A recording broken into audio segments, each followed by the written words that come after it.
Hello and welcome to Phoenix Vision. I am here with my brother in New York, Jerry Walsh. Welcome to the podcast, bud.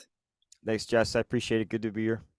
Yeah, good to have you on, mate. I'm just going to give you a little introduction, then we'll kick off. So, Jerry has been deeply walking the path of Dharma and meditation for 15 years, and has been a student of the Initiatic traditions for 11 years, undergoing intensive training passed down through the shamanic traditions of the Americas.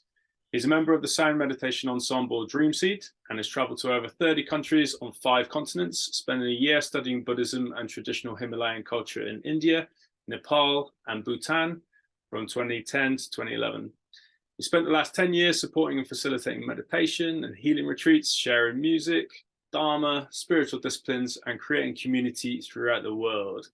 That is an amazing bio. So yeah, brother, like I'd love to kick off and just start by asking. I mean, this is going to be a podcast focusing a lot on the Aries archetype, but I'd Mhm. just like to kick off just by asking you a little bit about yourself and what your journey has looked like up until this point, and some of the what paths you tread so far.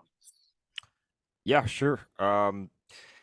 So I would say probably first and foremost important to say is that I'm a musician. And music has kind of been one of the things that has guided me in a lot of ways into many other modalities of healing and discipline and so on and so forth. And uh, it's been a very organic journey where I was never formally trained as a musician, but I came in contact it through uh, sound meditation and being around different elders and different communities of people using sound as acupuncture, using sound as a tool for healing, using sound as a tool for prayer, and uh, I just became fascinated with how music can impact and affect and change consciousness and shift emotional states for people. So the first thing I ever picked up was the didgeridoo in 2011, and then from there I would just find other intuitive instruments, things that didn't require necessarily years of musical theory and training to study. So flute, didgeridoo, as I mentioned, the handpan, the djembe, throat singing, singing of different mantras and chanting, the shruti box, the jaw harp.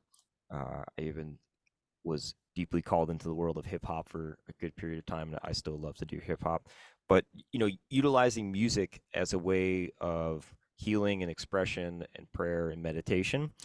And so when I look at what you shared in my bio there, um, a lot of it has to do with in respects to traveling, just how music was a vehicle for me to get from one place to another in a lot of ways. And of course, at the same time, meditation in and of itself and my connection and draw towards Buddhism was a deeply motivating factor, specifically for when I went over to as a student in South Asia for a year.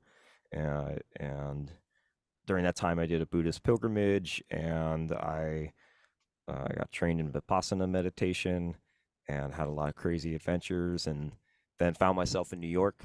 And one thing just kind of led to another. It's been a very crazy journey with lots of ups and downs. So that's kind of like a general flow of it. But if there's something more specific you want me to elaborate on, let me know. Yeah, I really liked. I really loved what we said about music as acupuncture. That is like really powerful because I know what you're saying because I've felt certain things, and with certain frequencies when someone's playing like a crystal bowl, or someone's like orchestrating their voice in a certain way, and it really kind of, you can feel it viscerally in your body. So yeah, I'd love to like open up like a little bit on music as acupuncture. Yeah, totally. Well, I think a lot of times in maybe mainstream Western culture, you could look at music as like entertainment or something, has an emotional connection. But music as acupuncture is something that really came to me from studying indigenous cultures, where, for instance, sometimes in a sound meditation container, the music that is being shared is actually quite jarring and uncomfortable to listen to. It's like maybe it's not even in key. Maybe there's dissonance that's occurring, and it's like challenging to listen to it. You don't want to listen to it. You're like, wow, this is just, I wish this person would stop on some level. But then what happens is that when they do stop, there's almost like a cathartic release, because suddenly uh, this irritation has been gone, and now there's a blocked channel has been opened up, and now there's a flow where before there was stagnation. And so I think, like, in the world of meditation and sound, or meditation, sound and healing, you can start to see how the music can be basically a vibrational tool for unblocking stuck channels in a person. And that a good practitioner with sound in this context, whether it's in a meditation, a yoga class, a ceremony, whatever the flow of things is, a good practitioner is one that understands how to uh, bring people into a place of, like, perhaps some degree of conflict and tension, so that they confront conflict and tension within themselves, and then bring them into a place perhaps that's more like ethereal and beautiful and transcendental with sound. And so I've always found that interplay to be like a very fascinating thing. And for instance, you mentioned the crystal bowl. That's a wonderful tool for, at least on most people's initial impression, to create something that's very ethereal and beautiful. But also, you can use the crystal bowl and have it become a very jarring and intense and agitating sound, but then guide it in a specific way where it does become beautiful. I have been in meditations where the crystal bowl has gone on for an extremely long time. And, like, that high pitched, piercing ringing can be something that there's a moment where you're like, oh my God, can this stop? But then once it shifts, the entire room, you tend to hear this, ah. So that there's something deep happening there.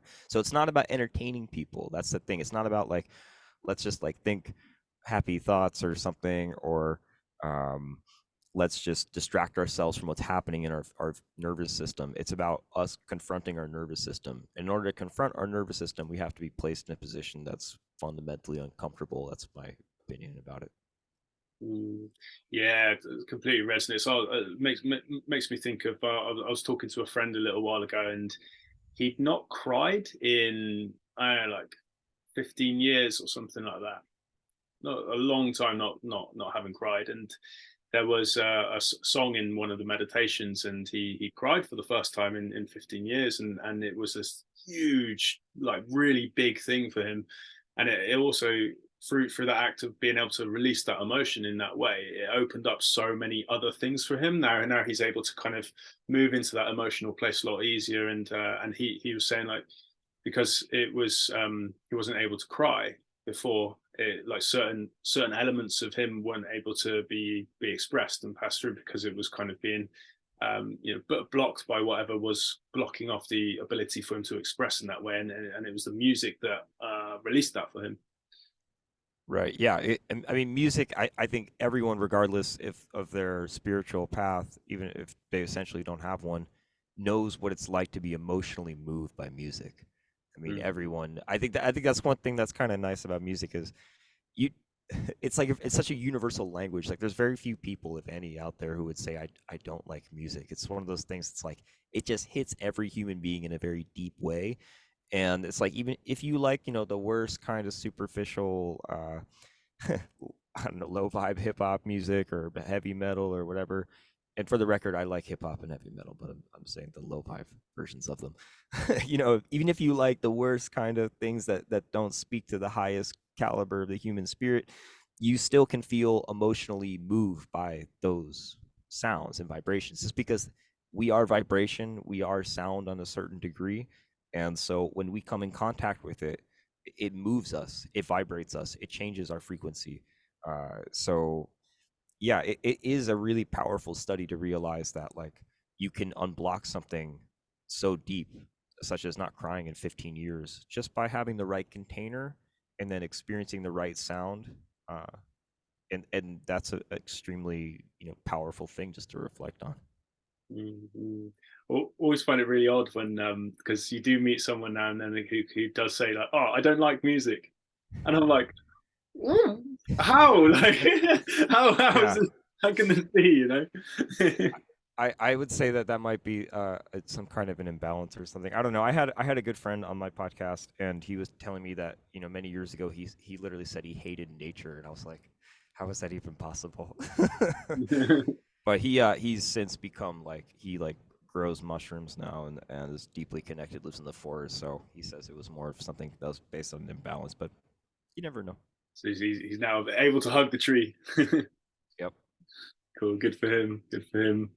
Um, yeah, I'd love to switch gears and start opening up the Aries archetype. So yeah, it'd be great to ask you what your interpretation and expression of Aries looks like, because you've got some fairly strong Aries credentials. I know you've got Sun, Mercury. I don't know if you've got anything else, but yeah, your strong Aries energy anyway.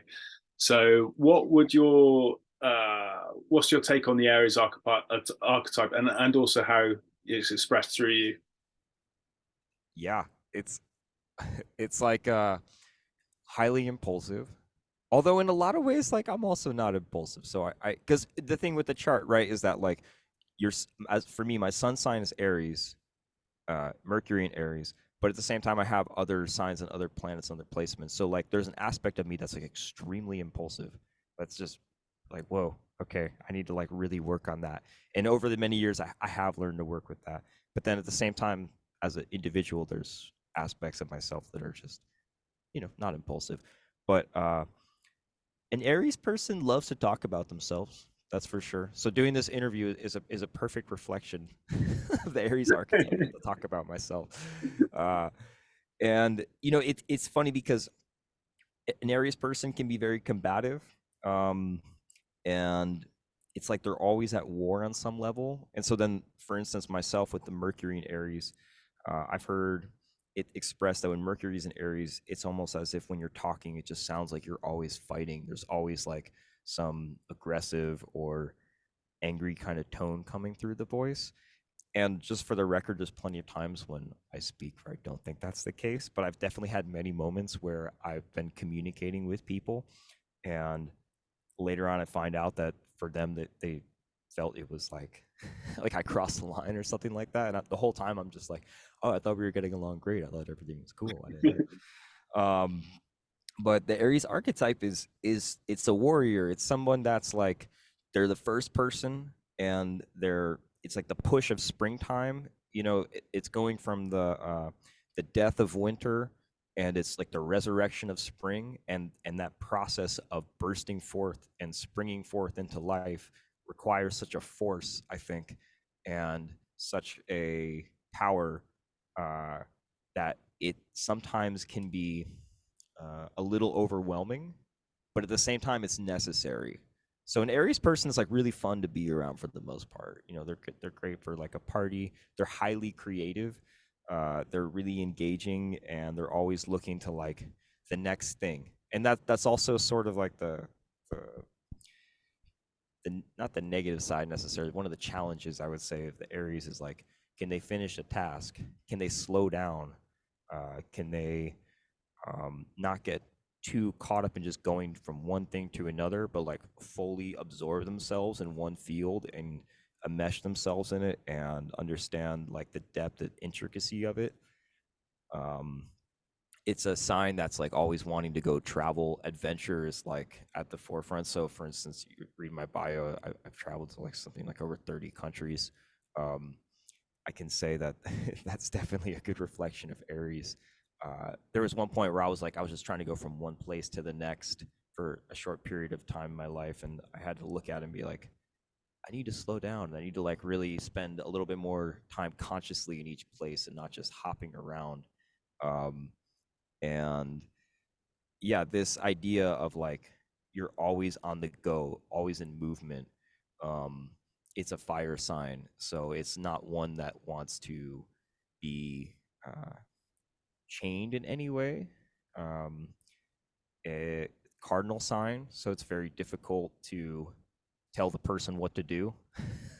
They're very rebellious, has a very rebellious kind of side, like because that energy of needing to create that transformation to bring forth life, that creative impulse is only really most effective, I think, when um, you're being guided by something that is uh, not socially conditioned or is not conditioned by a tradition. It's something where you're being guided by the spirit in and of itself. That's when it's most effective, if that makes sense.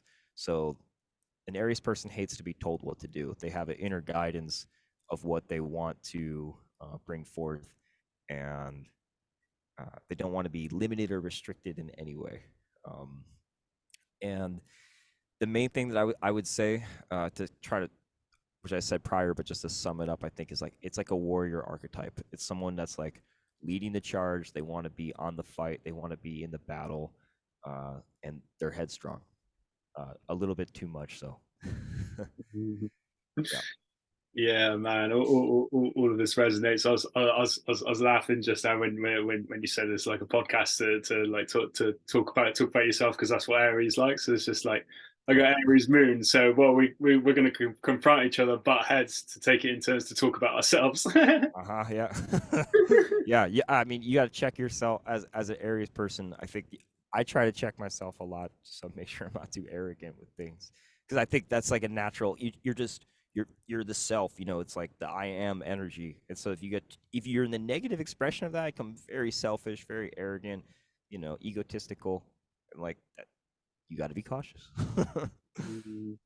I find like the expression "bull in a china shop" as well, just like Yes. bang and rush in, go from this to this.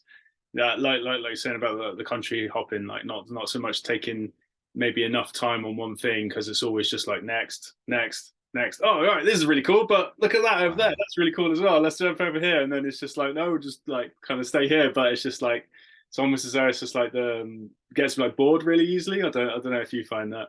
Yeah, I mean, it's almost like if you were to take attention deficit disorder and give it an astrological sign, then Aries would be the perfect archetype for it. Yeah, man. But at the same time too, like what I think is awesome about Aries, is that if you can find the higher expression of it, then Aries is the one that is the first to jump in line to service, Mm. and the first to go out and help people. That's the highest expression of it. The one that is like, people need help. The project needs to get going. We got to do it. We got to take action, guys. We gotta be a benefit to the world. Then that's the higher form of Aries, because that's going to be the first person. They're not going to hesitate in jumping in to be a benefit to people. Um, and I've always tried to meditate on that teaching. That's a teaching from Maestro Manuel specifically, our teacher, and that's been one that I've tried to utilize as a guiding force. Um, but definitely, like if you don't slow down as an Aries, then what happens is you can find yourself in some amazing field of opportunity, whether it's studying a tradition or an art form or being in a relationship of some sorts. But if you lack the discipline and the knowledge that you need to, that things arise more slowly than you would wish, you can just miss a tremendous opportunity to really grow in a specific direction and remain too stuck on the surface. So I do think it's a lot of training of the mind for an Aries person specifically to remain present with, um, sometimes like a commitment towards specific things, and to be willing to like say to yourself, okay, I'm going to put in effort to be applied towards long-term gains and push aside short-term gratification. Hmm. Hmm.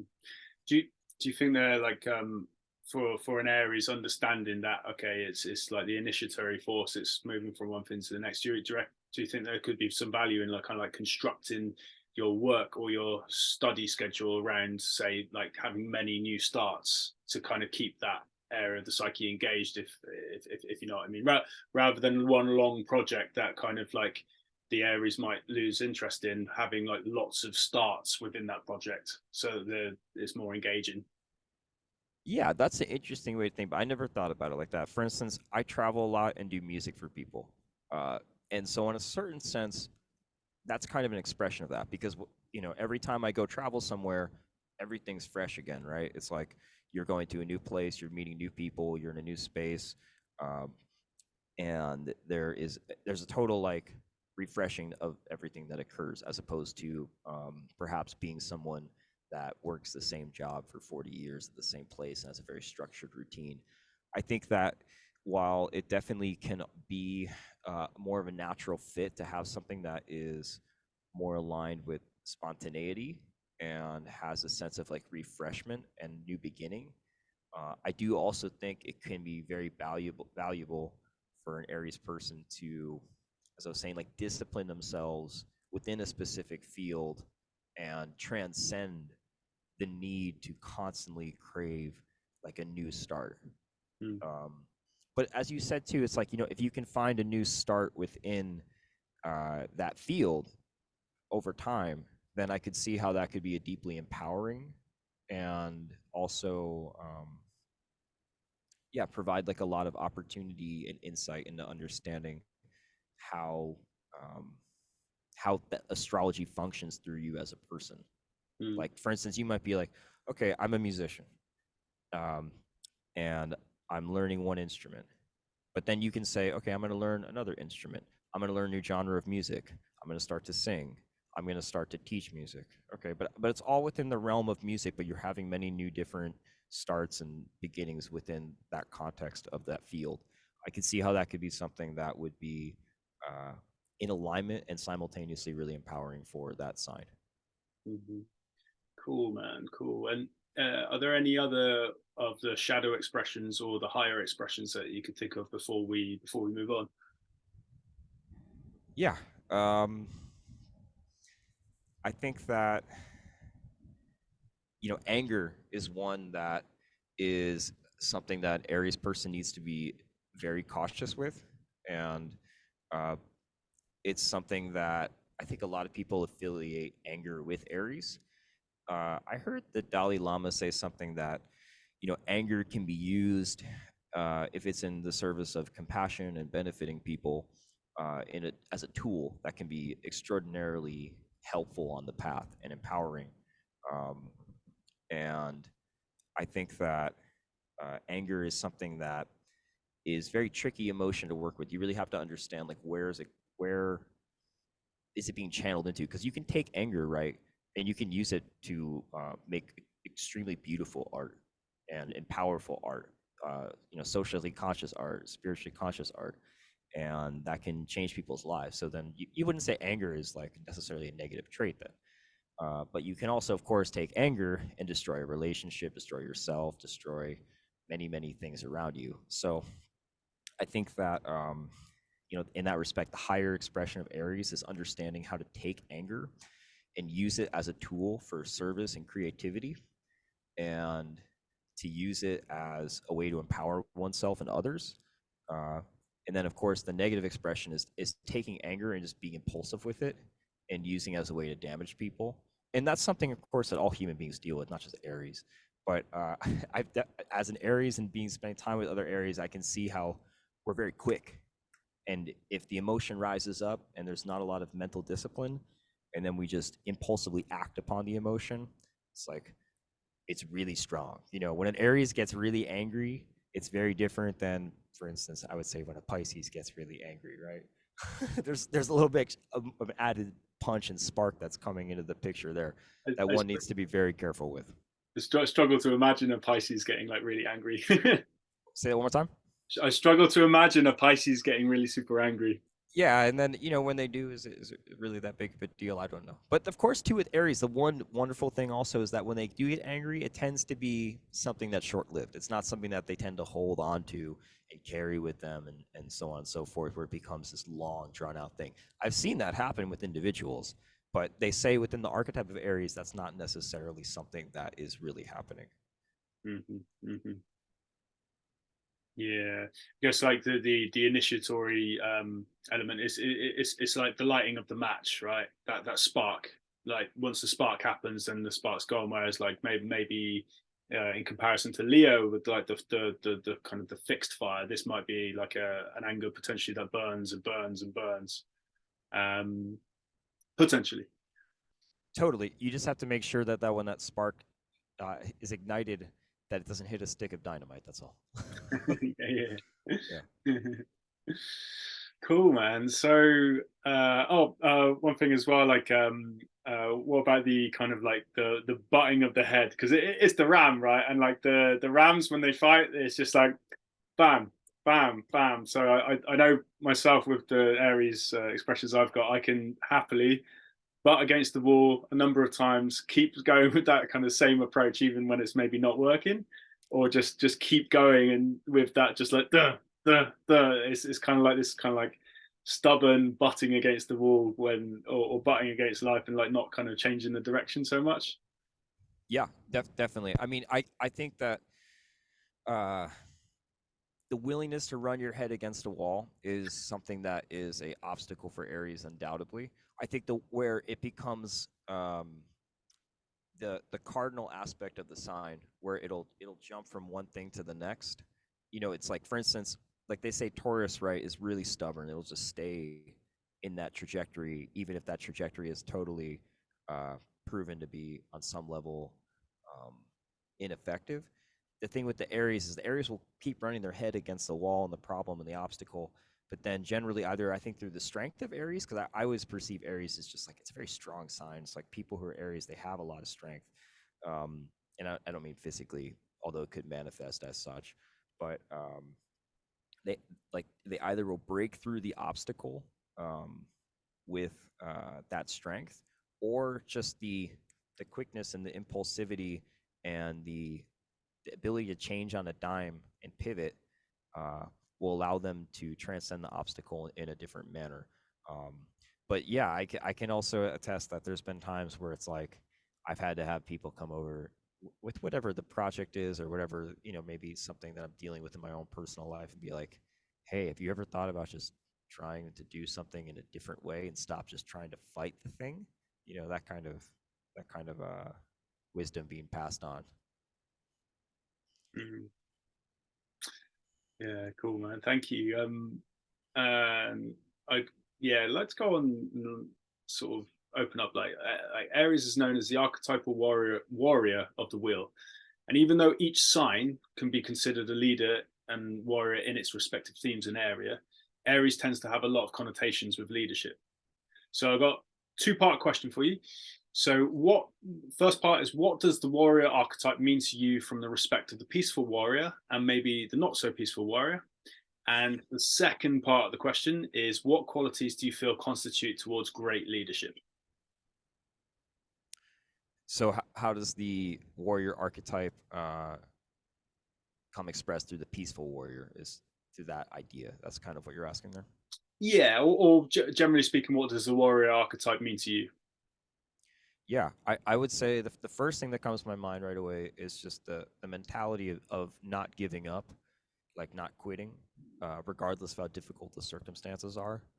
Um, Always being willing to embrace whatever challenges, whatever difficulty, whatever pain that comes through the process, understanding that there, you know, it's almost it's better to die in battle than die a selfish coward. That's my personal feeling about it. And you know, if the only failure is to not try, right, or is to give up, I think that's what makes a good warrior in a lot of ways, and that's something that can be applied to any aspect of your life. Can be applied to, you know, your career. Can be applied to your relationships. Can be applied to a literal battle or a spiritual discipline of attempting to master yourself and master your emotions and master a state of calmness. um, I heard one figure who was in the military actually say something along the lines that if a warrior is concerned about coming home from battle, then they're not worth anything as a warrior. So there's this idea of complete self sacrifice and giving of oneself to something that's larger than themselves. So that comes back to this higher expression of Aries, right? Where they have this warrior leadership, uh, first in line, um, you know, passion, ready to charge.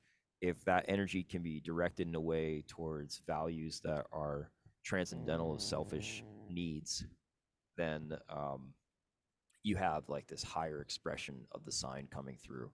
And I think that's what Aries can do an amazing job of when they're conscious, is like, how can you align yourself to be in service of values and virtues that are transcendental of just like biosurvival needs. Like, I'm not just here to become rich. I'm not just here to inflate my ego or my status or my power as a person within the social hierarchy. I'm here to um, serve a value of like compassion, generosity, service, uh, here to, you know, be a servant of the spirit, whatever that means to a person. Um, and so that's what, you know, the highest expression of Aries and like what the peaceful warrior archetype is. It's someone that's like they're choosing to go to war against their lower nature. They're saying like, okay, I see that selfishness exists in me. I see that attachment exists in me. I see that fear exists in me. How can I then, with a sober recognition that those things are there, put myself in a situation that will force me to confront those things and challenge those tendencies and behavioral patterns for the benefit of others? I think that's kind of the essence of what a peaceful warrior would be. And it's it's funny because sometimes like when we might like new age culture, in my opinion, has kind of like distorted what spirituality on some level really is, where sometimes like, everything's like just too flowery and kumbaya and all this stuff. Like Love and light. yeah, it's like, you know, that's good at a certain place, but I found through my own experience and observing the experiences of others and listening to people share that, like, you know, there's a moment where you go through like these very dark nights of the soul, and even after you've gone through it, you have to confront very difficult aspects of oneself. My teacher, Maestro Manuel, is always saying, you know, it's like the path is difficult, the path is difficult. It's not like a big uh, you know, like it's not a big kumbaya. It's like a challenging, rigorous discipline that is requires a very fierce mind, I think, to penetrate past these superficial layers, and to embody consciously the archetype of a warrior, of one who is going to war. I think is essential for making progress on the path. And you know, as you and I have talked before, like the Bhagavad Gita is not a kumbaya story. It's a story about war. It's a story about a person who's been thrown into combat and they're forced to participate in it against their desires and wills. And that, of course, is all of us. You know, that's what the metaphor of that story is. So I think it's empowering, beneficial, and close to the truth that we look at ourselves as a warrior. And for an Aries person, it's probably a little bit easier than most. Is kind of what we're getting at here. But yeah, and I think if something else was true and that was not the case, then the Bhagavad Gita would disappeared a long time ago. It wouldn't have been around for thousands of years and spoken to so many people. It's because, yeah, life is combative. Actually, I came across this great quote from Marcus Aurelius, who said that, yeah, I'm pretty sure it's Marcus Aurelius, saying that life isn't really so much like a dance. It's more like a wrestling match, because all of a sudden, you know, someone's just attacking you. And within the context of wrestling and martial arts, there might be some element of like it feels like a flow in a dance, but at the same time, there's something coming after you. And I've heard our teacher Maestro Manuel say, you know, life, we live in a predatory universe. Like there's things that will come after you in the universe. I mean, and like, you know, there's whether that thing is another human being or a virus or old age, there's always something that's coming to threaten where we are at. And so the process of, okay, that's happening. How can I strengthen and fortify myself, not in an egotistical sense, but on a spiritual search, becoming more compassionate, more tolerant, but also learning how to just navigate those currents and those energies without succumbing to them and becoming, you know, so to speak, like a violent person myself. How do I keep peace in the midst of all this conflict? That's what Arjuna's uh, question to Krishna is, right? It's like, okay, I have to participate in violence. That's horrible. Like, I don't want to do that. But Krishna's saying, no, I'm sorry, you have to do it. You know, you just have to do it. There's no way around it. And just one last thing, like, it's funny when you go to Vipassana meditation, they're like, do no harm to any beings. Like that's one of the values that you commit to when you're there. But it's funny because if you just go to the sink and wash your hands, you're killing like thousands and thousands of microbes. So, and then what was the second part of the question that you asked? I forgot. Yeah, I just want to give a couple of takes then. I was smiling just then because you remind me of like when I first started training. We had this like huge stacked Jamaican trainer, and when we were training, he would shout to like a room of like 15 people, like they're coming for you, they're coming for you, and we're all there like, oh, no, man, they're coming. Like, I'm working our ass as well. I love that. That's um, hilarious. yeah, I want to like elaborate on the or ask more about the kind of this kind of like war within, because it's like sometimes the best thing to do to fight. I mean, if we're talking about the mind, you know, sometimes fighting the mind fights back. You know, when we're fighting something, you know, it's going to defend itself. So it's like, and you know, spirituality is not like you say the kumbaya. It's hard work. You know, we're looking at programs, looking at ourselves, being honest with our bullshit, and you know, rooting out the patterns that aren't serving us and others. So but then you know the nature of the psyche, sometimes in order to fight, the best thing to do is not to fight, but then at the same time we do still need to be there with this warrior energy. So it's just like, where's the balance in that? Because you know, when you fight something, it fights back, but then how much of it is like, do we need to like you know, fight the inner demons or the inner programs, the inner, you know, difficulties, versus how much of the allowance, and how much of the fight is actually the allowance, would you think? I'm gonna turn my space heater off and I'll answer the question. Cool.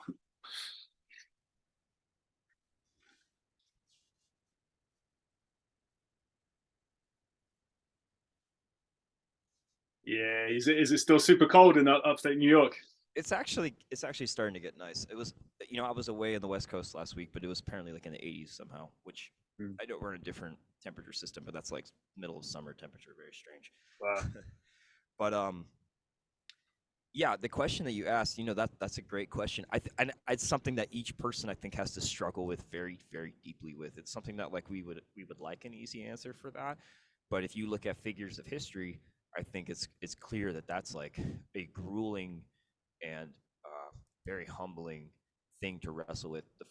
What was coming to me when you were talking was Mahatma Gandhi, Mm. and just the struggles that he went in the process of passive resistance, peaceful resistance. And that's kind of what I feel like you were describing, which is like, he read the Bhagavad Gita every day. Um, and he, I think, in a lot of ways, took those teachings, and that was how he overthrew the British Empire.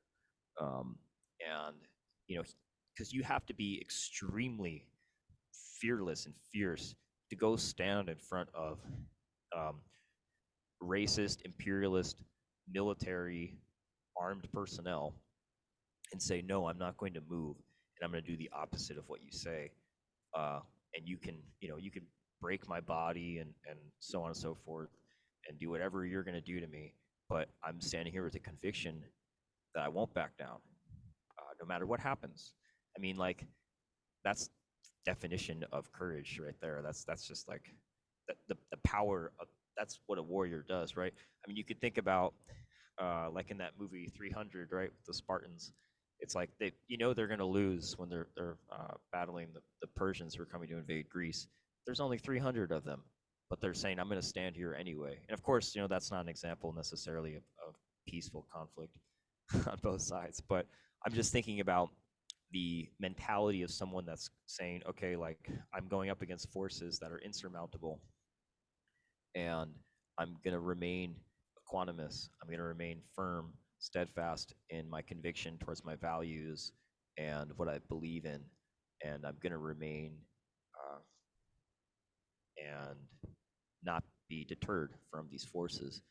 And I think, like, you know, to the degree to which you will go through something like that and not run away or not fight back, that's something that each person really needs to like figure out within themselves. And it's definitely something that you will only know, I think, when you're placed in that situation.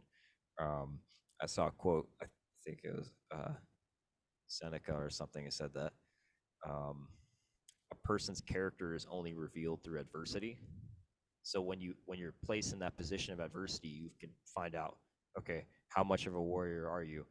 And Maestro Manuel likes to say, when a perfect, let's see, how does he say it? He says that if you are a perfect warrior in easy times, then you're really just a paper warrior.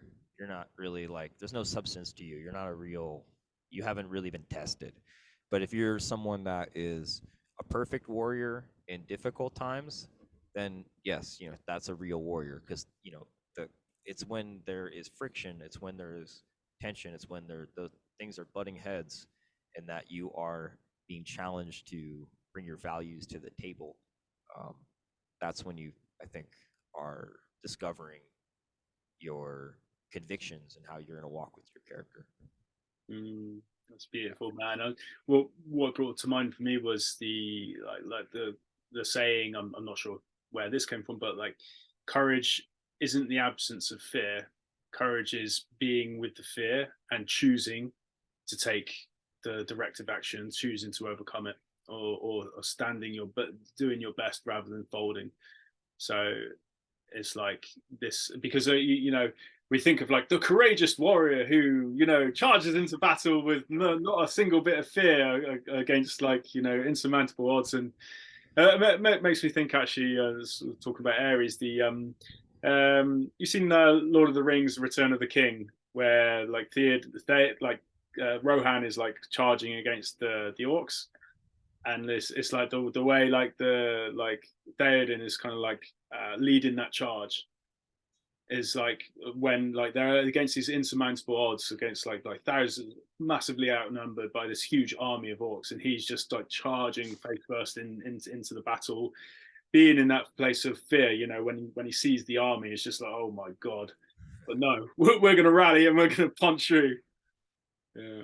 Yeah, exactly. It's like understanding that being a warrior does not mean that you're not afraid. It means that you recognize there is fear, but that's the only way to go.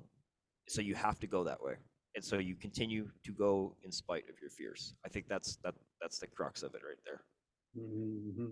It's really nice segue into the second part of the question. That was what qualities do you feel constitute towards great leadership? Because I know the warrior archetype is very, very intertwined with the leadership archetype as well, and being Right. able to lead others. Yeah. Humility, I think, is like one of the most important things if you're really going to be considered a great leader at the end of the day. Are you able to listen to your team? Are you able to be in service to your team? And I think in the Tao Te Ching, it says something like, if you want to be a great leader, you have to serve the people, something along those lines. The idea that you have to really feel like what people need. You have to put yourself below the people that you're working for on some respect, like meaning that you have to be willing to do the most difficult grunt work that there is. And like living in community and doing all kinds of like building and so on and so forth, and just team projects. I try to, as much as I can, put myself in as many grunt work positions when it comes to team exercises. And I would never ask someone to do something that was uh, like really difficult, laborious, hard task within the context of a project if I wasn't willing to do it. You know what I mean? It's like I try to think like, okay, what's like the last thing that I want to do? Then I'll be willing to go do it.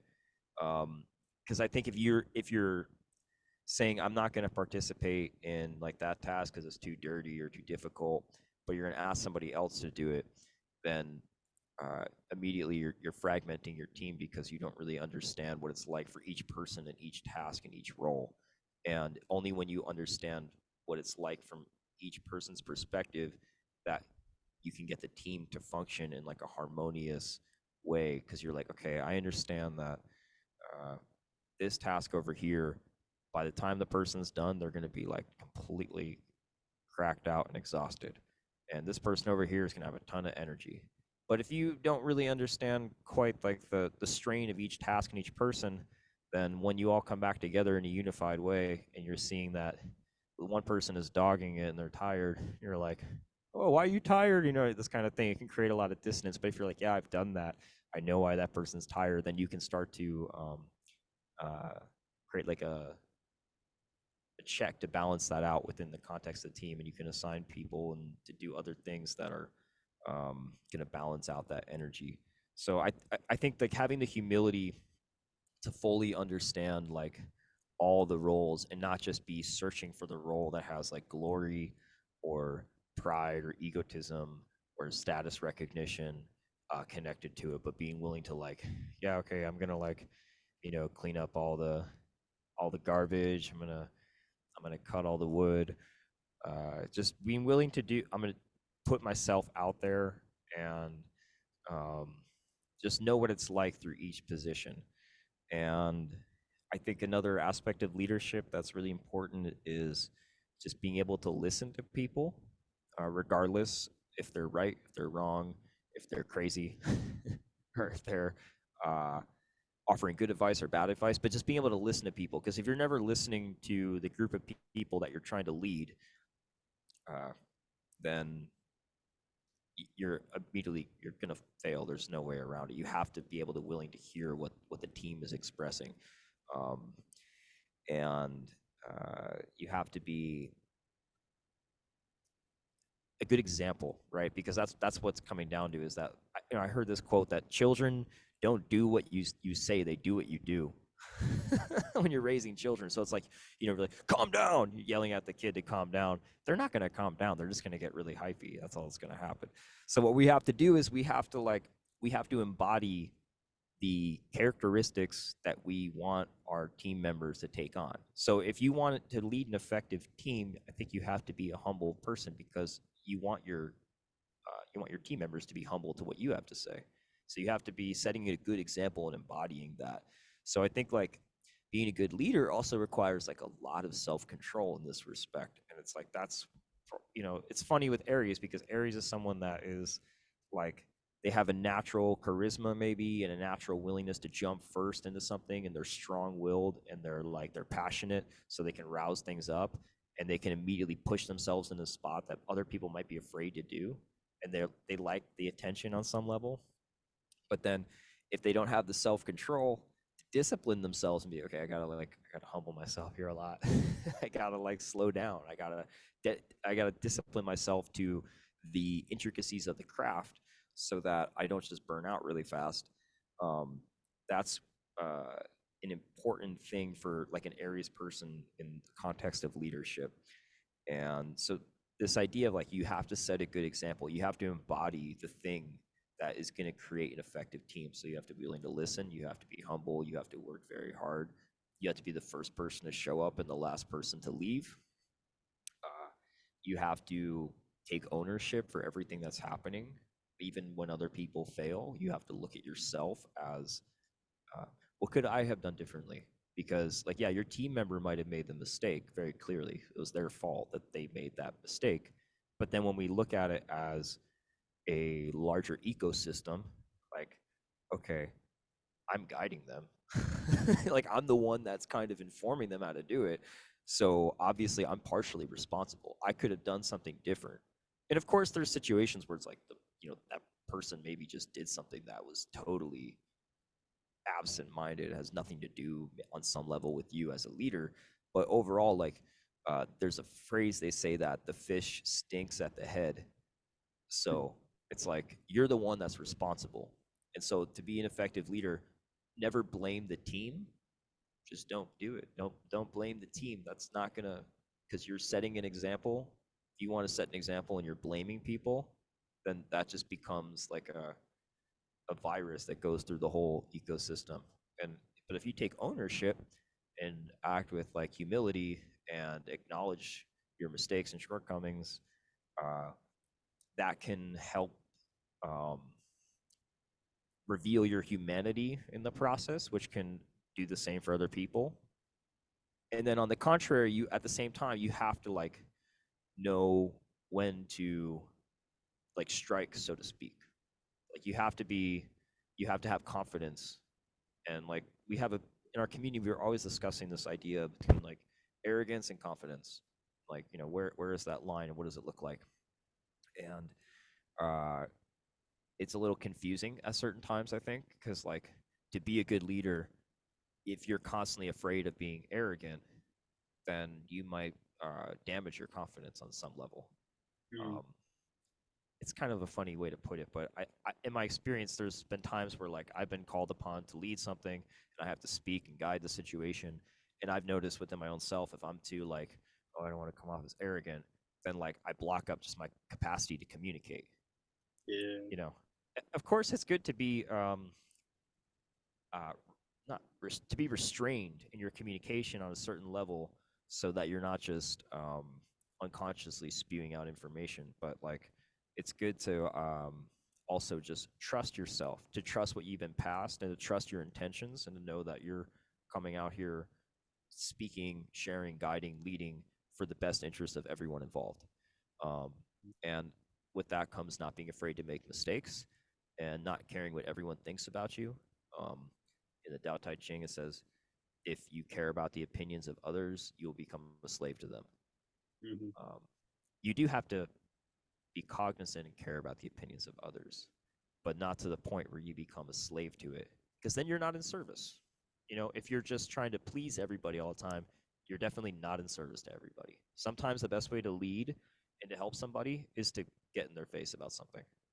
Um, but of course, in a very dialed in, conscious, uh, compassionate, and intentional way for their benefit, not just to put someone down or to be like an egotist or a boss, or I'm the guy, like what is it, like the alpha male thing or whatever, this kind of thing.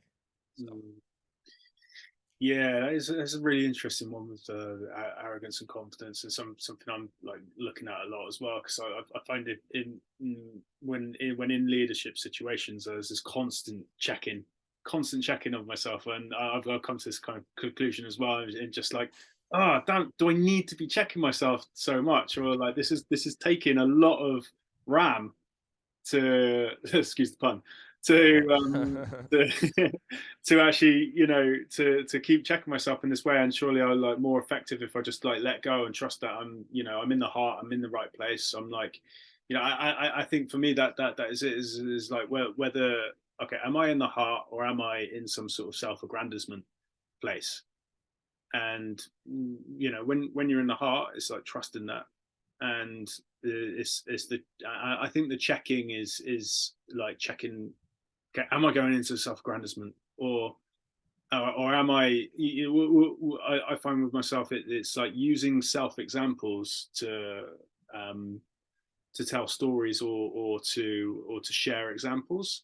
But then it's just like, oh, hang on, through sharing this example of myself, am I talking about myself, and is that a bad thing, or is it actually helping the situation because I'm authentically sharing some sort of struggle that I've been through to help others benefit, you know? Yeah, and I think that if people are asking themselves those questions while they're in a leadership position, then even if they make a mistake, you know, have some forgiveness for it, because it's like, I think things become dangerous when the person doesn't ask those questions. If you ask those questions, and that consciousness of like, okay, I need to make sure that I'm not just coming from a selfish place is present. So I think just that is an indication that you're going in a good direction, that you're at least sincerely and honestly asking those questions to yourself as you're in that position. Um, yeah, and the one other thing that came to me as you were talking is like this idea of when you're in a leadership position, it's like do more and talk less. It's kind of Mm, the thing that comes to mind. yeah, Which like I talk a lot, man. So I don't know if I'm really a good example. I think you're doing pretty good, mate. Um, yeah, one really good like example of something that I've seen recently is, or someone that I've seen recently, about what you're talking about in terms of the leader willing to get in there and do all of the jobs. We had a meditation a while ago, and with our friends Radek and Agnieszka, and at the end Uh-huh. of the meditation, we're like cooking some food, and Agnieszka comes in and starts cooking the food with us. It's the first time ever I've seen someone who's leading the meditation come in and help with the cooking. And I'm like, man, so much respect to you. Like, really, like, I was just really like, wow, like this is like, First time ever seen like the leader come in. I was just like, wow, like what, like you've been expending a lot of energy all night, and still you're here cooking the meal when by there's people to do it, but she jumped in, she's helping out, and I'm just like, wow. I'm like, well, I was so touched and moved and impressed. It was like she was such a great example in jumping in and doing that job that she didn't have to do either, but she's there in the kitchen helping out. Yeah. Yeah, yeah, and then that empowers her. And that's I think that's one of the funny things like about when people do things like that is sometimes we can think like, oh man, wow, they're doing like extra work. But then when you do the extra work, you realize like, oh wow, this is empowering me. I want to do the extra work. Mm. I want to be the one that shows up and does the thing that no one else wants to do, because that gives me an edge over uh, my environment with what I'm trying to accomplish. So um, that's a very wise approach, is to like put in that extra thing, and not because not just for like uh, demonstrating something, but for your own benefit. And I think that's something that like we can forget, and why we oftentimes will be lazy or slack is because we feel like that if we put in extra work, we're going to exhaust ourselves. But instead, if we put in extra work, we find more reserves of strength and capacity. Mm. Mm. Yeah. I love that, man. I love that, and serving the collective within that as well. I'd like to switch gears a little bit and open up the conversation. Okay, around our perception of war, as Aries is considered the signifier of war and battle, with some saying war is an unfortunate yet necessary part of life. And we've already kind of touched on this already, but this is regarded as like a big shadow side of the Aries archetype, and I want to kind of explore, is war necessary? So we could view many areas of nature as embodying war and conflict. Animals are eating each other all the time. Uh-huh. Destruction is happening. Is a part of nature, as well as the inner conflict that we carry as human beings, which can Right. bring pain and suffering to ourselves and others. We're at war with ourselves. We're at war with other people. Now, the other side of that is that pain is a huge locomotor of consciousness. And we usually see huge leaps in perception and consciousness as a result of war and conflict. So, for example, like looking at some of the technological breakthroughs that happened as a result of World War II. So I'd love to ask, like, what is your view on war? Do you see it as a necessary process that we need to go through if we are to be a part of this world? Or do you feel that conflict is something that can be transcended, or is it perhaps a mixture of the two? Or is Sure. it like more depths to it than that, in your Well, opinion? yeah. Let's see. I I was raised to be. It's kind of funny because like my mom's a gender studies and politics professor, and I was raised learning about Karl Marx and Malcolm X and um, revolutionary figures oriented towards peace. Although, as I say that, I don't know if necessarily Malcolm X and Karl Marx are necessarily the greatest embodiments of peace. Malcolm X later in his life, yes. But uh, the, just to share, like my disposition is that like peace is of the highest value and one that people should strive for. So just like on a blanket neutral statement, like I don't feel war is necessary, but it does seem like something that's natural. It's something that's conflict. I mean, it is the state of things.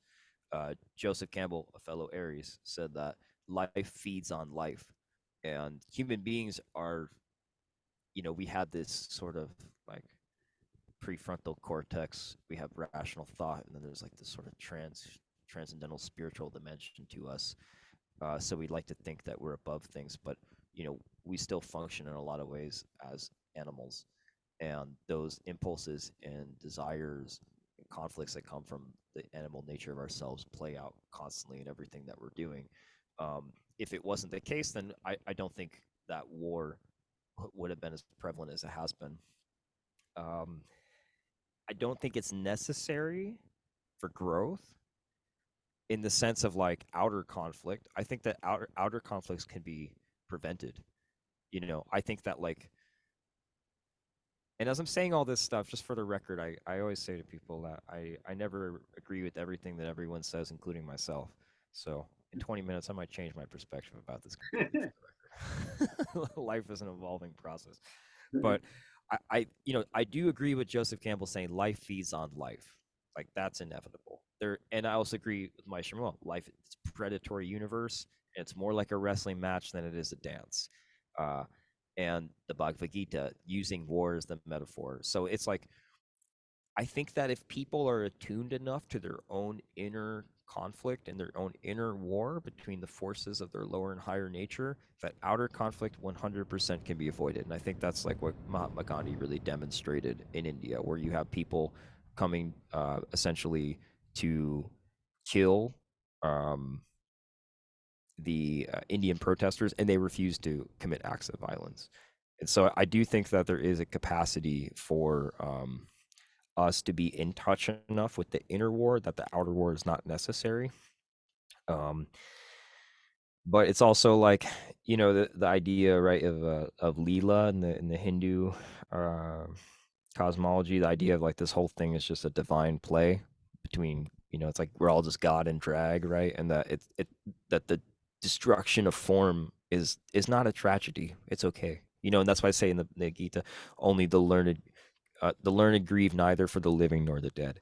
And the idea of like you're seeing through the falseness of physical form, and so it doesn't really matter that they're saying, at the same time, like I don't like to disregard the human perspective that um it's horrible. Like I mean, war is just like it's like the failure of human reason and human capacity. Like you look at, for instance, you mentioned World War II, like you look at Germany, it's like such a technologically advanced society. Like why did they took this quote unquote advanced mentality and technology and they used it in service of the most horrific things that possibly could have been done. And so you just have to look at like uh from where are we coming from with what's advanced and what's primitive and so on. um I think that like peace is of the highest value. And maybe like too, the whole teaching, right, is that can you find peace in the middle of a war, understanding that it's just the way it is. Like this is the universe. That it's things crushing into each other and separation being revealed as not the case, right? Like I've never been in a war, but I've there's a journalist, Chris Hedges. He might be in Aries. I don't know. Yeah, you gotta check about that one. But he talks a lot about his time in war zones, and he was saying that like there's something that happens when you're in those environments because of the intensity of conflict on the effect of the nervous system with like adrenaline, where you become in such a heightened state of consciousness and you feel so alive, and you're in the midst of like life and death, and it's almost like exciting and you want to be there. And there's something about it that invigorates you. It makes you feel alive and engaged. And how it can almost on some level become like an addiction for some people, where they just need to be like a war journalist or a war correspondent. Just like a strange phenomenon to think about.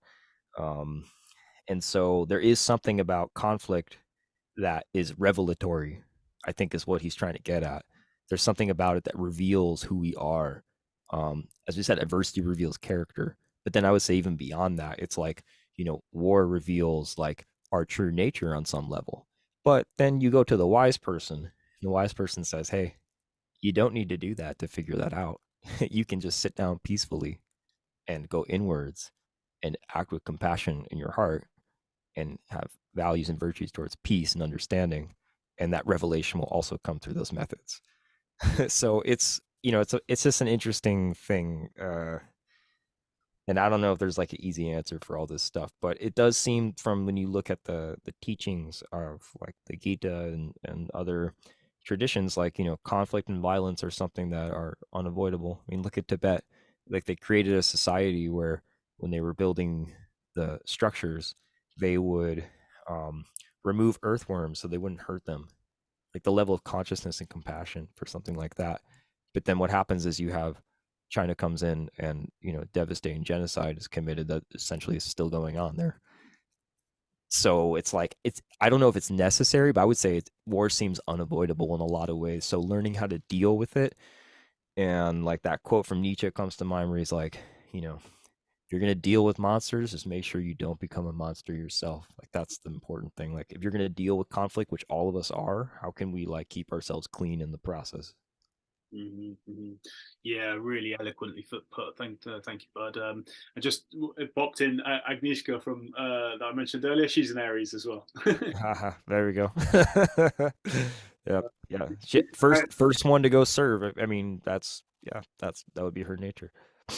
Yeah, so I want to kind of like go on and talk like a little bit about this kind of like aggrandizement of war that we seem to have within our society, which kind of, it's in the computer games, it's in all of the Uh-huh. films, it's just like, and also like I recognized within myself a while ago there was this aggrandizement of war, and when I saw it, and I've been in that for like quite a long time, because I grew up playing all of the first person shooters on the computer game, war Sure. simulation. Oh, how Yeah. fun is war? Like getting to gun all of these computer characters down, and I think one of the turning points for showing me that within myself was I saw an advert for the TA, which is in Britain, it's the Territorial Army, Okay. and the advert was filmed just like a first person shooter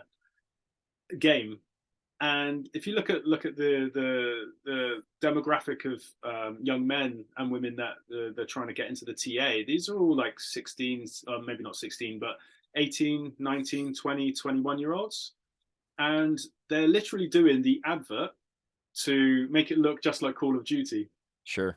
Yeah. to get people, oh, mom, and that got me thinking. I'm like, damn, like, war is not a game, Jesus Christ. And that got me looking at like this kind of pattern within myself, and I ended up doing a lot of work on it.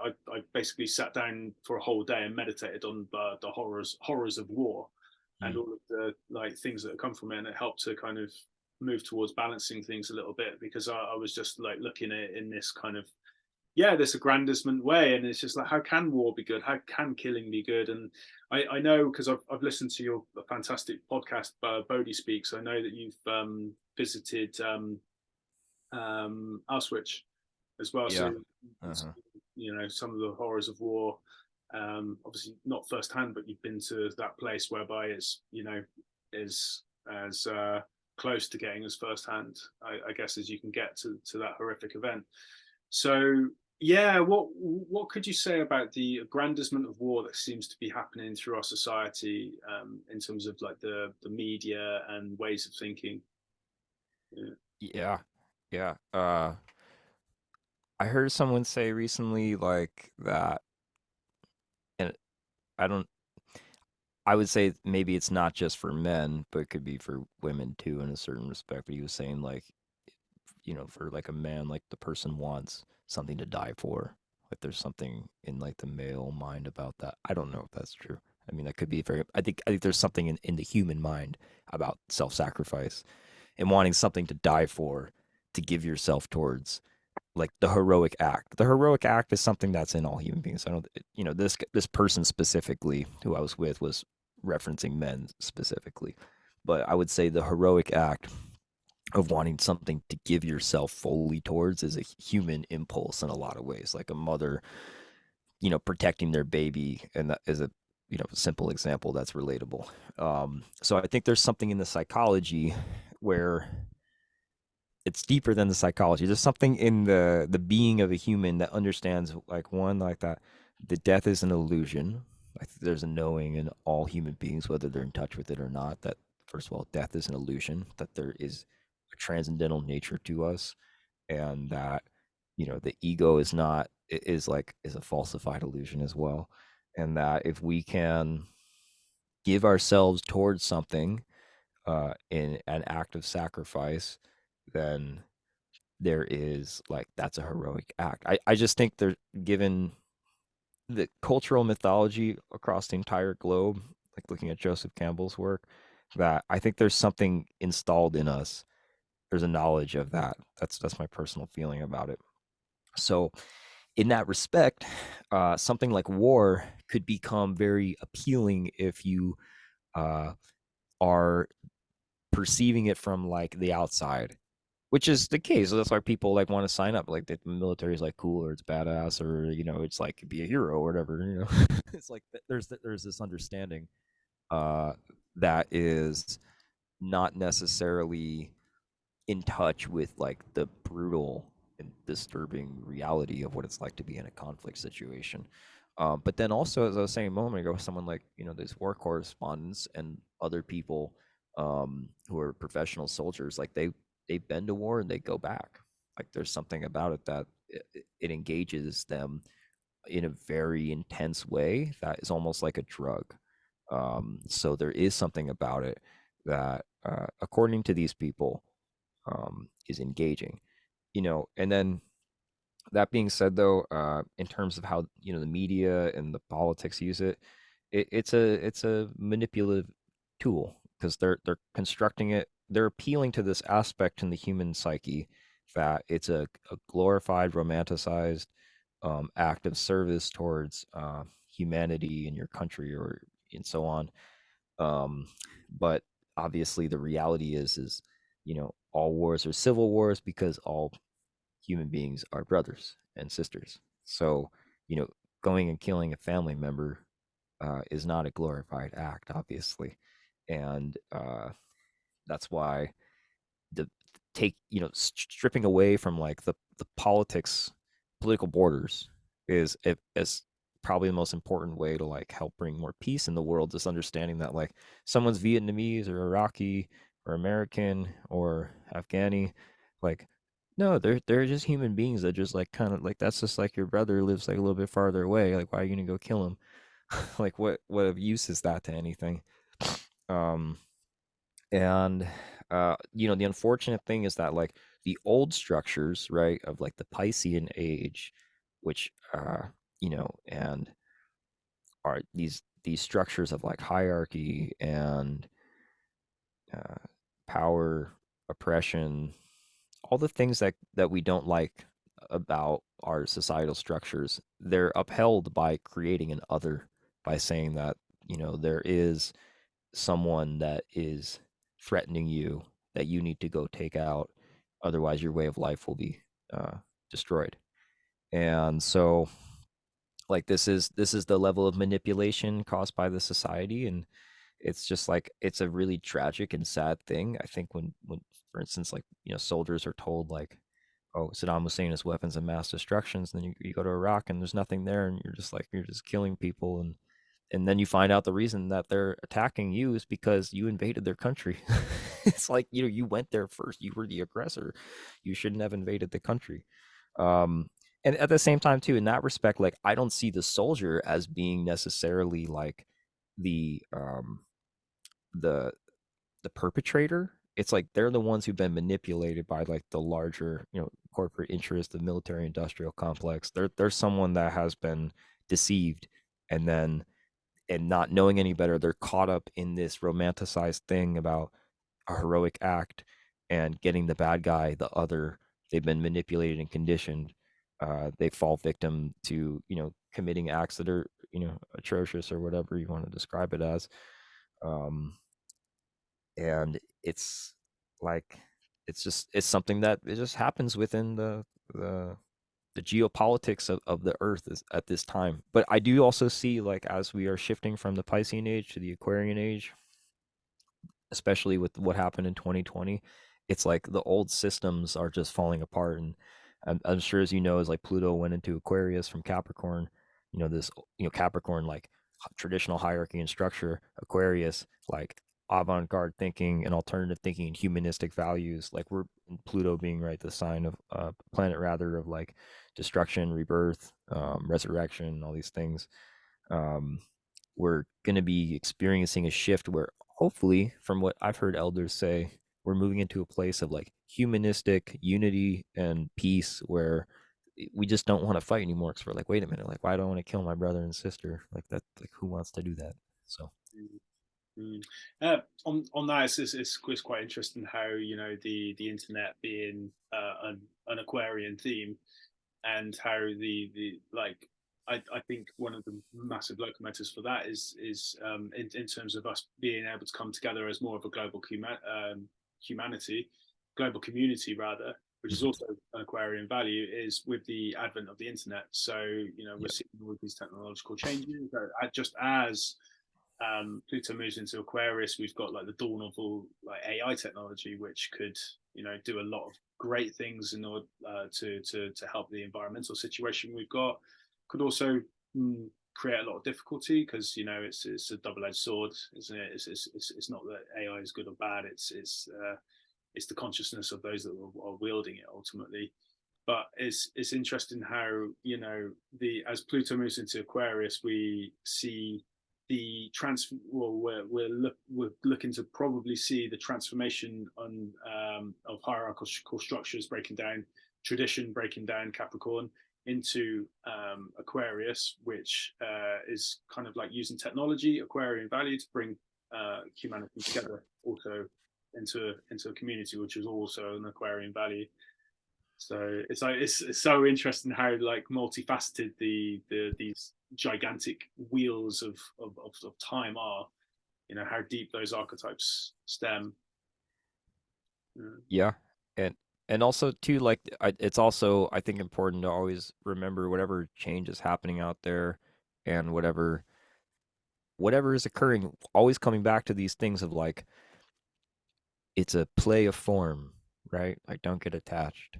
Like it's a play of form. Like that's one thing I try to always hold because when you were mentioning like AI taking over or not, you said which is both good and bad things that will come from that. And then you're talking about the environment. I'm just thinking like, these things are so heavy and they're so intense and they're so polarizing. And so it's always good. I think the way to stay sane when dealing with all these things, like war, also being like always coming back to just like, just like this Buddhist thing of just detaching, it's a play of form, which doesn't mean you don't engage as a human being in the world and participate and care and try to make the world a better place. But it's also just understanding like, you know, it's something that is beyond our control. And like we have to find peace by seeing through the illusion of it, which is done in a funny way, according to the Bhagavad Gita, by participating with it. So, um, just to share that, because I like that was what come from me, and just thinking like the AI and this war, and then all this. It's just it's so heavy to think about all this stuff, and I know from like when we go out and do meditations for people, a lot of times people talk about these things. I really think the only answer, right, is like you just have to seek refuge in like in the truth about like everything's cool. Right, sorry, dude, that's my Mercury in Scorpio.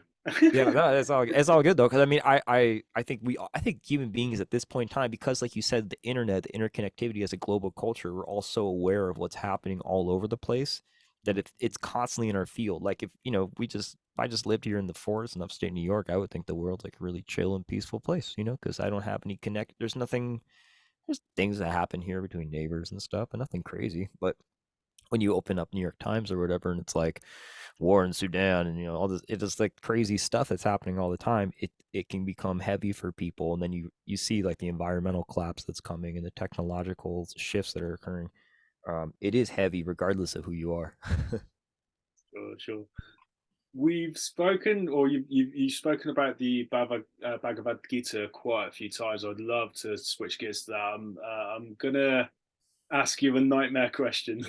Great. Like, to frame this first off, so anyone listening, so Jerry's got a phenomenal podcast called Bodhi Speaks, and on this podcast, he recorded an amazing four-part journey all about the Bhagavad Gita, which I listened to it. I really enjoyed it every single second. It was like really great expose. So I want to ask you just a little bit, just to briefly synopsize the Bhagavad Gita, which may be easier said Yep. than done. And then also pose another nightmare question to you. But what were the top three teachings of that massive tome of very deep teachings that you received from reading? And then, are there any tie-ins that you could make with the scripture and the Aries archetype? Sure. Try that. Yeah. A synopsis of the Bhagavad Gita. Yeah, it can be done. On the back of the book, they have a little synopsis, like 3 sentences somehow that encapsulates it. I mean, basically, right? There's a war between families. No, but I'm pretty sure it's one family, right? But basically, it's like one. There's disputing sides in the family, and the main character Arjuna is caught because he's realized, okay, if I participate, I will kill family members, which is horrific. I don't want to do that. But if I don't participate, then I am a coward, and it'll happen anyway. And I don't know what to do. Um, and he's just caught in the I'm sorry. I think what happened, right? Yeah, okay. I should know this. I, but there's all things I forget. So pretty sure, right? He's saying, okay, if I fight for this side, like I'll kill these people. If I fight on that side, I'll kill those people, something like that. And so he just says, I'm not gonna do anything. I'm just gonna lay down my weapons. I'm just gonna sit here and kind of pout about the situation. And at that moment, Krishna comes, and Krishna is like his charioteer, and Krishna is a like God incarnate, basically. But Arjuna doesn't really quite know that yet. And Krishna comes as his charioteer and basically just starts to kind of drop a little bit of knowledge his direction, that what he is perceiving to be a conflict between sides and is an illusion. And that's because there's a spiritual dimension that all of us are connected to, that when you are able to access that spiritual dimension, you realize that it's just God interacting with itself. And he's trying to get Arjuna to understand that, like, there is a way to participate in this without sacrificing his integrity, essentially. That's why he says, again, like, the learned grieve neither for the living nor the dead. You see past the illusion of all forms. You realize that the the from the place of perspective of eternity, that there's nothing really happening. It's just stuff. It's just atoms colliding with one another. It's not a tragedy. And so he's basically starting to teach Arjuna that, through the practice of yoga, which can also be summed up as equanimity, balanced mind and a detached mind, uh, and through the practices of devotion, of selfless service without attachment to the fruits of your action, um, meaning you're not searching for an outcome, you're just participating fully in the way that the circumstances are asking you to participate. For instance, if you are a warrior, you show up and you be a warrior. If you're a doctor, you show up and you be a doctor. If you are a politician, you show up fully and you participate fully as what it means to be a politician. But you do so with no attachment to the outcome, without thoughts of like self, and you are in a place of a balanced mind and balanced emotions, and you're just in service to what the position is asking in the circumstances of life. And that somehow through that process, you will come into a state where you recognize that this whole thing is kind of just like a big game or something like that, or it's a dance, or it's a play, or it's not, let's just say it's not what it appears to be. And then there's a moment where Arjuna, they're talking about this in quite depth. And there's a moment where he's like, well, I really want to see like what you're talking about, because I understand the concepts and the phrases, and that's like nice and all, but I really want to, like, I need to see, I need to have an experience to really know what the hell it is you're talking about. And then what happens is, Krishna takes on like this form of Shiva, like the destroyer of worlds, and it essentially, like, it's like this incredible like psychedelic experience that he provides Arjuna to have, where he comes in contact with like the highest of highs and the most terrifying, horrific of lows. And Krishna is like ripped open, and just it's like this really beautiful, terrifying imagery that comes through in the poem of the Bhagavad Gita.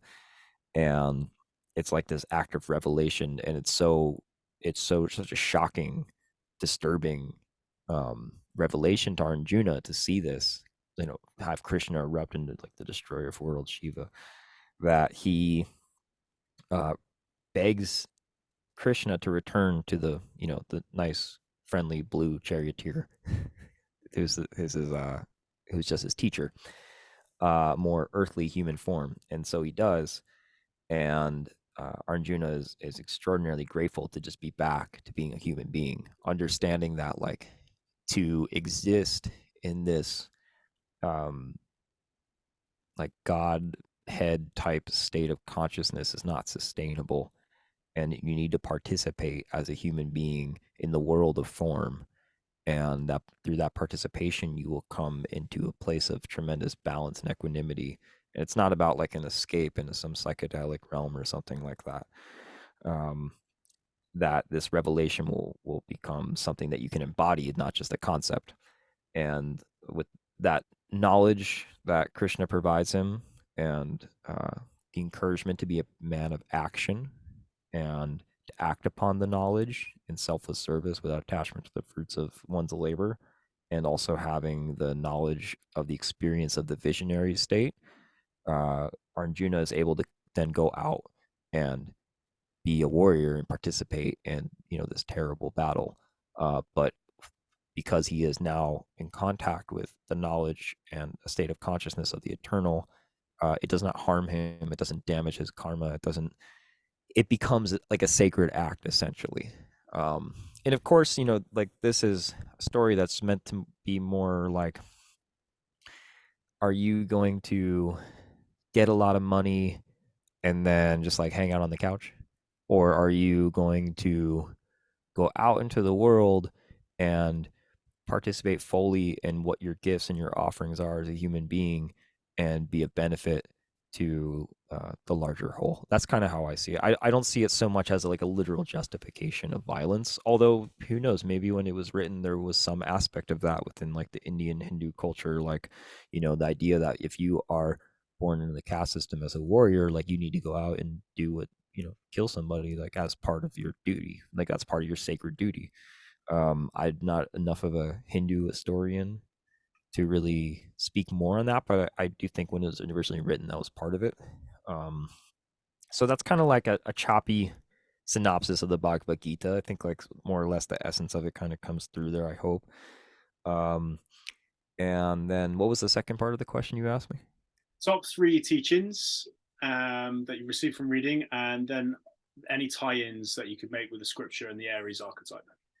Yeah, I think that the idea that uh, you're not seeing the picture clearly, like that's just like one of the most important things from the Bhagavad Gita. And we're not seeing reality as it is, like that. And philosophers and spiritual teachers of all traditions have always said this, regardless of what culture or what time period. We're not seeing the picture clearly. If we're through our senses are disturbing us and distorting us. So if we're not seeing the picture clearly, that then leads us to a place where we need to rethink how we are responding and engaging with everything around us. We need to think to ourselves, wait a minute, um, my habitual tendencies and my conditioned reactions are not going to bring me peace. They're not going to bring me to where I want to be. So I need to redo things. Um, so that right there, we're not seeing the picture clearly. That's extremely important just to understand that. If you never have that, then of what reason is there to change? Because if you think you're seeing the picture clearly, which is a very egotistical, arrogant position, then you're just going to keep doing what you're doing, and no need to ever change. The second thing that I think is really important from that the Gita is telling us is that like meditation is good, but action is better. Meditative action, they're speaking of specifically. And I like this about the Bhagavad Gita. As someone that was first drawn towards Buddhism, and I'm still very oriented in a Buddhist perspective in a lot of ways, but um, at least my initial connection with Buddhism had a lot of ideas like sitting meditation. And the more I've studied the Bhagavad Gita, the more I've oriented myself towards action and like going out and seeing how daily life can be a meditative act. How can you bring meditation into all of your daily actions? Washing the dishes, eating your food, talking to your spouse, raising your children, doing your job, sitting in traffic, doing a podcast, whatever it is, you are able to approach that action from a state of consciousness of equanimity and have that become a spiritual practice. Like that's extremely empowering because for me, personally speaking, as an Aries, I'll talk about myself with it. I was like, oh, you have to renounce the world externally. You have to go be in a monastery. When I went to India, I was totally open that I would go join a monastery and become a monk. I never came across anything that told me to do it, so I didn't do it, but I engaged in lots of different explorations with things. Um, and so the idea of like an external renunciation was initially very important. But what the Bhagavad Gita is saying is no, you do not need to externally renounce the world. You need to internally renounce it. You need to, and the way that you do that is just by what you were doing before. But you're not, but internally speaking, the consciousness that you're bringing to it is different than a person who's just running on automatic. You are now using everyday ordinary activities to bring equanimity into your actions. Um, Headphone is a little static there. And so that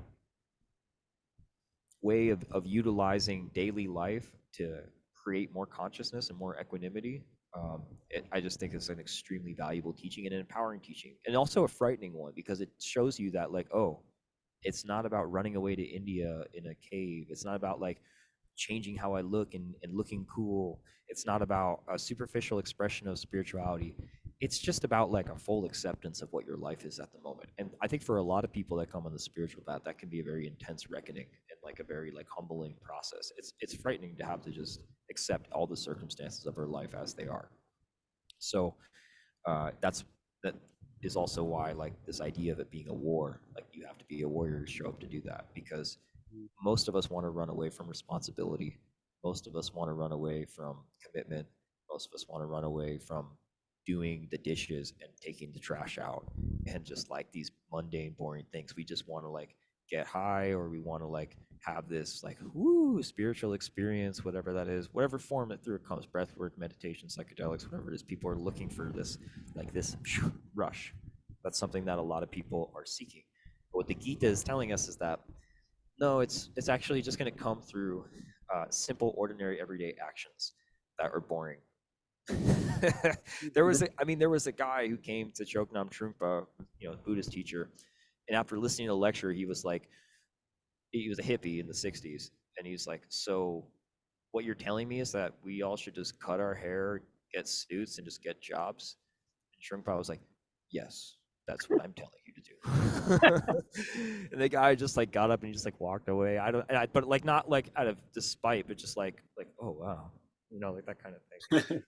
But that to me is like a very Bhagavad Gita teaching, which is like God is here. It's now. It's within all these normal things that you are experiencing, and you don't have to go to some fancy place to get it. So, um, how to approach the ordinary as sacred? We can sum up everything I just said as that phrase: how to approach the ordinary as sacred. Um, and then, third more powerful teaching of the Bhagavad Gita.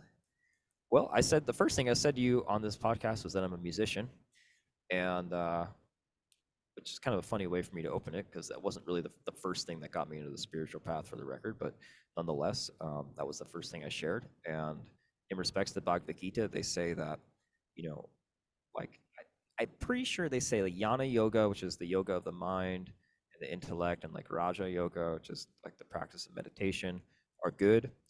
Karma Yoga, the yoga of action, what we're just talking about, participating in daily life, is better.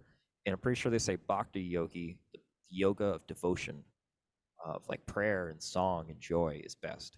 And as a musician, I just try to remind myself that, and it pops into my head a lot, that if you're having a hard time, if things are difficult, if you're losing the war, like express yourself through joy, like celebrate, like find musical outlet, find art, creativity. Don't just become someone that just sits still and closes their eyes and then does the dishes. No. If you are the Hare Krishna, the Hare Krishnas, they have a center right down the street from us, which is funny because we're in the middle of the forest. It's just the universe brought us together. You go to the Hare Krishnas and you see them they're so joyful and celebratory, and they're loud, and they're playing their drums and their tingsha chimes, and they have the harmonium, and they're chanting like crazy. And like that's an important teaching, is that like you must bring forth what is inside you, otherwise what is inside you will destroy you. So you have to like allow joy and celebration and art and creativity and self-expression to come through you. Another very Aries kind of principle, right?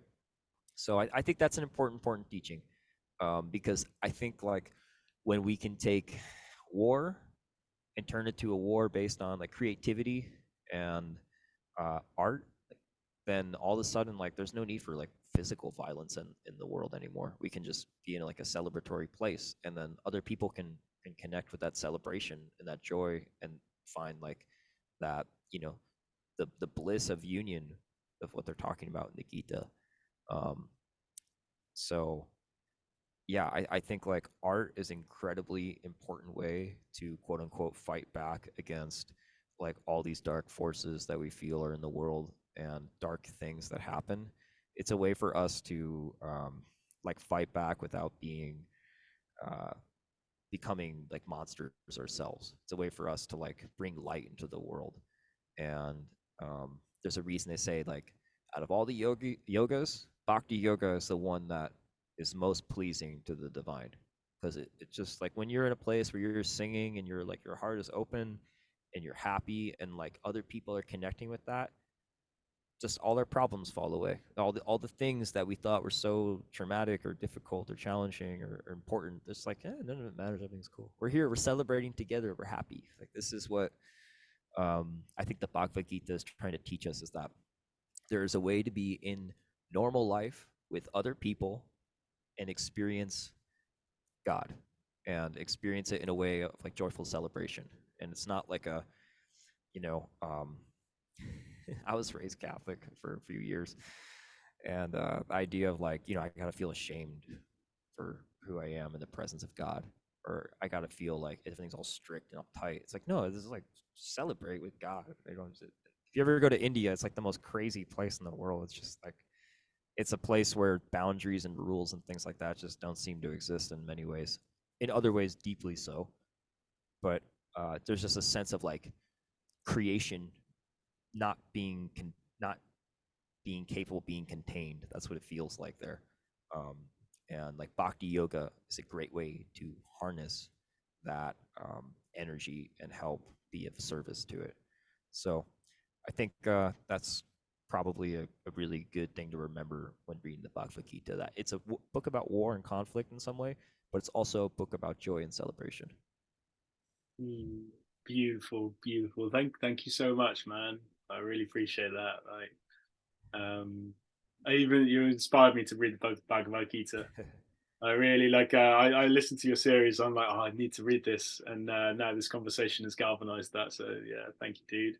The thing I would say about that is get this copy is the one I recommend, from by Stephen Mitchell. The translation makes a big difference. Some of the translations are very hard to digest. This one is very easy to digest, and I enjoyed it a lot. It's Bhagavad Gita by Stephen Mitchell. Yeah, his translation. It's just like it's very zen in the way he writes about it. Cool, cool, cool. Amazing. Well, I got two more questions for you, Sure. please, Bud. And this has been a great time spent. So, like, thank you so much. No problem. Thanks for having me. It's been great. So, penultimate question: how do you feel we can best harness the energy of Aries to help us in our lives? Uh-huh. I think people just, I've said this on my podcast a lot, people really just sell themselves short on what they're capable of. An Aries person is not someone that's like, oh, I don't know if I can do that. They're the person that just rushes headfirst into the situation and then finds out whether or not they can do it. but they but Yeah, they but they just charge ahead and do it.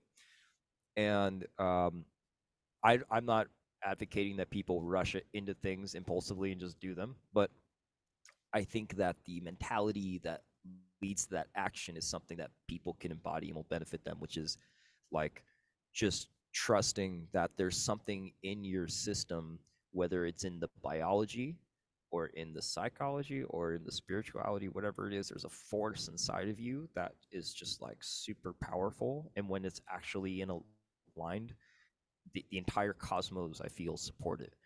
And if you can just start to trust that and fearlessly express it, like, you'll watch things in your life change. And like that can be a frightening thing because you have rules and regulations and hierarchies and social norms and things from the past and fear of the future that will come up as blockages for you to not want to do that. But if you can just channel that sense of like, I know there's something in me that is capable, that is indestructible, that wants to be expressed. If you can align yourself with that and allow it to flow, I think that you know, whatever it is you want to do with your life, you can, on a certain level, you can accomplish it. And you know, it might not look exactly like what you want it to, but the essence of what you were striving for will be actualized for sure. And yeah, people just sell themselves short. Like, I'm just not capable, or like, I'm not smart enough. I don't have enough experience, enough training. I don't have enough talent. I don't have, you know, just the sense of lacking. But I think like an Aries person is one that just like fearlessly is like, yes, I will do it. I will do it. I can do it. Like that's, you know, then they find out whether or not it's possible. But say to that, if you try something and then fail, that's just wonderful because now you know exactly like the lessons learned from failure are infinitely better than the lessons learned from success. You really learn something when you fail. And like there's, I mean, then the next time the situation arises, you have a wisdom on what not to do that you did not have before. So it's like the only really failure is to not try. And so that's sort of like a motto I tell myself when I come across things that require me to get out of my comfort zone, or I have a lot of resistance to them. I'm like, and it's like there's all these thoughts that creep in about like, oh, I don't know, because X, Y, and Z, and it's all just a bunch of bullshit.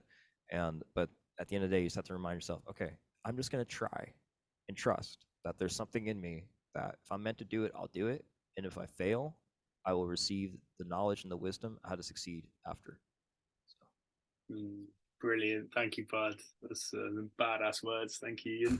And I can resonate with the no fear to jump in. It's just like you jump in and then find out, and then a lot of the time get into a situation where it's like, oh, okay, I've created this. Now I have to deal with it because I'm in there. But Yep. it serves, definitely serves, but at the same time can create stress if not, say, like planned in the best way, or you know. But at the same time, I'd kind of like rather be like that than not, and you know, jump in, then find out, and then make it work.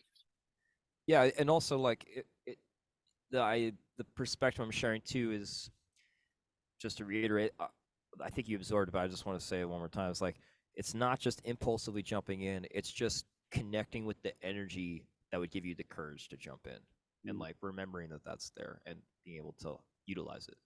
Mm-hmm. Cool, awesome. Thank you, Bud. So last question for you, Jerry.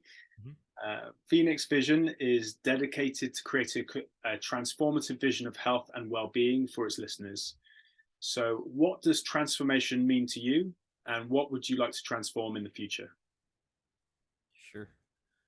Yeah, the first thing that came to me, Meister Manuel was talking about this story from Don Juan. I don't know from which book, but it resonated a lot with me. It was during the pandemic. He said that there's a story where there's an eagle, and in order for it to continue to be alive and not die, it has to go up into a cave and has to pluck out all of its feathers, and it's a super painful process, and it requires a lot of space and like silence and darkness, and doesn't want anyone around when it's doing that. And but then once it does that, like the feathers regrow, and then it's reborn and it's able to move forward in the world in a new way. And you know, there's many stories like that, like the phoenix, for instance, of, you know, transformation. But when I think of transformation these days, that story always comes to my mind. It just has a lot of have potent imagery, especially with respects to like what happened with the pandemic and everyone having to go get locked inside their room, right, pick apart their feathers. And so transformation is a process, in my experience, that is like completely overwhelming. Is a total annihilation of what you thought you were, and is doing so because like you become like a wasteland, you become stagnant, you're not flowing. You need to disassemble and then become fully reassembled, and the process is both like horrific and painful, but also also beautiful, and revelatory and empowering, because you start to, the process of dissection, you start to realize like, oh, this is what was blocking me, and suddenly there's this tremendous opportunity that arises for you to see like, oh, I can take this energy that was blocking me now that I've gone deep enough into who I am, and use it essentially as like a weapon to clear the path. So I see transformation as it's a going inward process.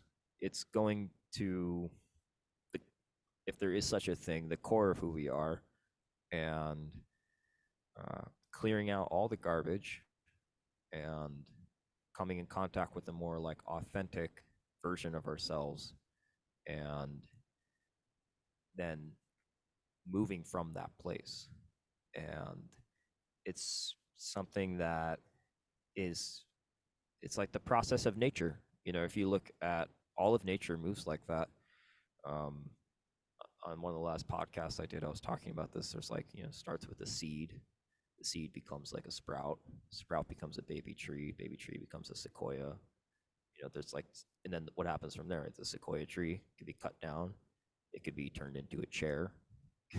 You know, the chair could be turned into firewood. Firewood could be turned into, you know, carbon. So it's a distillation process. Maybe you could look at it. Maybe not a distillation process, but on some level, it's us trying to strip away everything that's false to come to the real, whatever that means to a person. And there's different versions of that, and there's different levels of depth that we can access at different points in our life. And there's different yeah, there's different there's different, like for instance, like the transformation that you go through when you're entering like puberty, right? Is that's a transformative process. It's not necessarily like a spiritually revelatory process for everybody. For sure, for some it is. But then like you come to like your Saturn return, you know, right around 27, 28, and that, you know, the process of becoming fully, spiritually speaking, an adult, you know, the process of transformation and having a child, you know, all these things, those are external things related to the stars and the movement, changes in your body, having another being come into the family. But then you are still going inwards, how you're seeing yourself, how you're relating to others, how you are conducting your character and your actions. Are you coming from a selfish place, or are you now being called towards a higher level of service? And so transformation, I think it kind of comes back to this idea, like we're talking about with Aries, of being the higher calling of it is the self-sacrifice for others. Because a real act of like transformation is a heroic act, because it brings you to a place where you will see yourself not just as an isolated egoic entity, but as, you know, a part of Indra's net, right? The little dewdrop of consciousness reflecting all other dewdrops of consciousness on a spider web. You familiar with that concept? I don't know. I'm sure. No, I've not heard that one. No.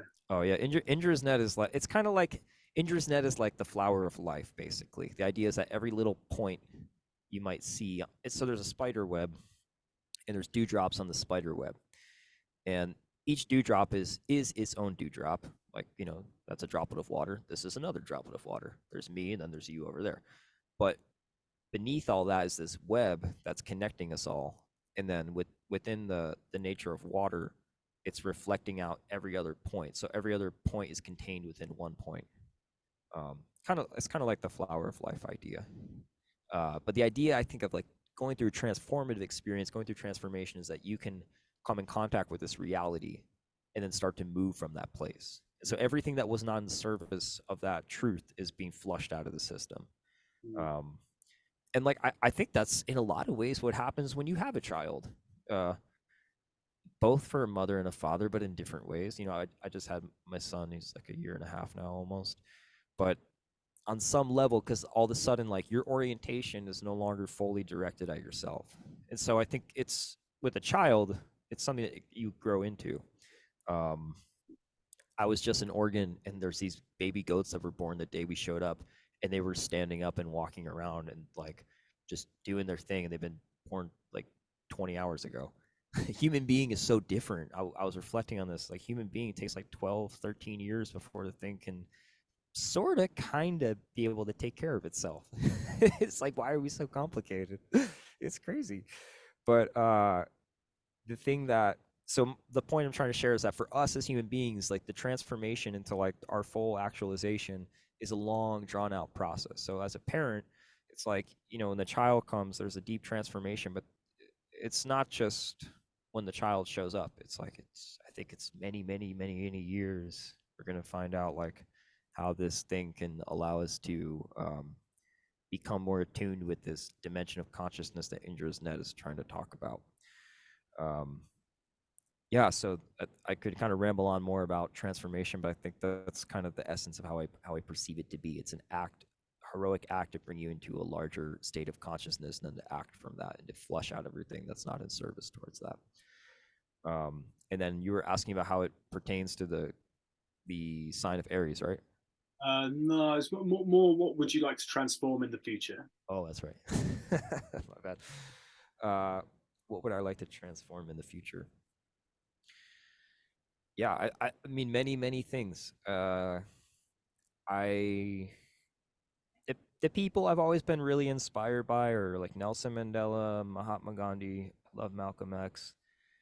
I love these people that basically took values and virtues and they placed them above themselves. And for instance, Nelson Mandela and Malcolm X,